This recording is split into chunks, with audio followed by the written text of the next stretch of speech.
So hello everyone, if you are preparing for civil service examination, it's very important कि आप newspaper को बहुत अच्छे तरीके से कवर करें। So today is 11th of November और आज के टॉपिक्स देख लेते हैं। देखिए, पहला टॉपिक है अल्टर मैग्नेटिज्म। तो जितने भी ये टॉपिक्स हैं इनका डिटेल डिस्कशन आप मेरे सेशन में देख सकते हैं, लिंक आपको दे रखा है। तो अल्टर मैग्नेटिज्म को थर्ड टाइप ऑफ मैग्नेटिज्म बोला गया। जैसे एक फेरो मैग्नेटिज्म होता है जिसमें जो एटॉमिक मैग्नेटिक मूवमेंट्स हैं दे अलाइंग इन द सेम डायरेक्शन और उसकी वजह से जो स्ट्रॉन्ग नेट मैग्नेटिक फील्ड आपका एग्जिस्ट करता है। और दूसरा एंटी फेरो मैग्नेटिज्म है जिसमें जो लाइक एक दूसरे को कैंसिल आउट करता है, जिसमें जो नेट मैग्नेटिक फील्ड जीरो होता है। तो इसमें कहा गया कि अल्टर मैग्नेटिज्म की बात किया जाए तो 2019 में प्रपोज था और ये ऐसा है जिसमें एक्सटर्नली जो है एंटी फेरोमैग्नेट की तरह वो बिहेव करता है, नो नेट फील्ड, और internally it behaves like a ferromagnet. तो इसमें कुछ एग्जांपल्स भी दे रखे हैं, तो that also we should know. जैसे मैग्नीज टेलोराइट, इसको ऑब्जर्व किया गया है, तो ये थोड़ा सा ध्यान में रखना। इसमें जो रुथेनियम डाइऑक्साइड का भी एग्जाम्पल दे रखा है।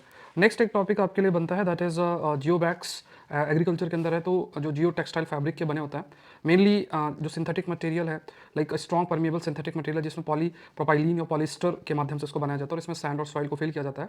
रिवर्स के किनारे किनारे इनको लगाया जाता है जिससे कि सॉइल इरोजन इन सबको रोका आपका जा सके। इसके अलावा आप देखेंगे तो 8th पे कमीशन के बारे में है जिसको हेड करें रिटायर्ड जस्टिस रंजना प्रकाश, उनके द्वारा हेड किया जा रहा है और इसको रिपोर्ट 18 मंथ्स के अंदर देना है। और मेनली 8th पे कमीशन का काम है कि जो भी चेंजेस हैं सैलरी स्ट्रक्चर में, रिटायरमेंट बेनिफिट्स पे, सर्विस कंडीशंस में of central government employee and defence personnel, उसको देखना है। पहला जो आपका कमीशन था, जो पे कमीशन था 1946 के अंदर सेट किया गया था। कमीशन का गठन आपका एग्जीक्यूटिव ऑर्डर के द्वारा होता है based on the cabinet decision. तो ये एग्जामिन करती है पे और पे pension structure, physical efficiency, prudence, maintain rise direction में ध्यान दिया जाता है। उसी हिसाब से जो है रिकमेंडेशंस आती हैं।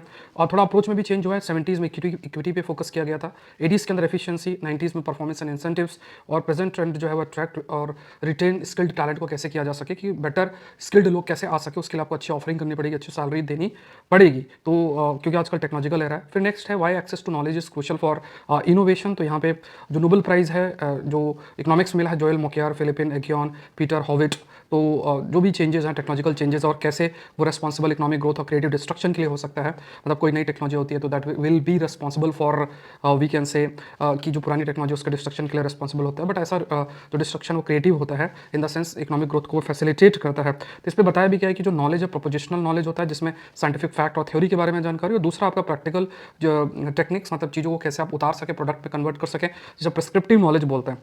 तो यहाँ पे आज के टाइम पे बहुत इंपॉर्टेंट है कि नॉलेज का डिसमिनेशन कैसे बढ़ाया जा सके। तो पूरा आप डिटेल डिस्कशन मेरे सेशन के अंदर जो है देख सकते हैं, बहुत ही इंपॉर्टेंट सेशन है। इसके अलावा एक आपका हुई एन करके जगह भी न्यूज़ में है, तो वो भी आपको ध्यान में रखनी है। तो ऑफर चल रहा है, अल्टीमेट ऑफर चल रहा है। अगर आप सिविल सर्विस की तैयारी कर रहे हैं तो अनअकैडमी से जरूर से जुड़े। ये इमेज आप देख रहे हैं, तो ये ऑफर है और इसका बेनिफिट आप जरूर से उठाएं and use the code SPLIVE। Thank you everyone, thank you.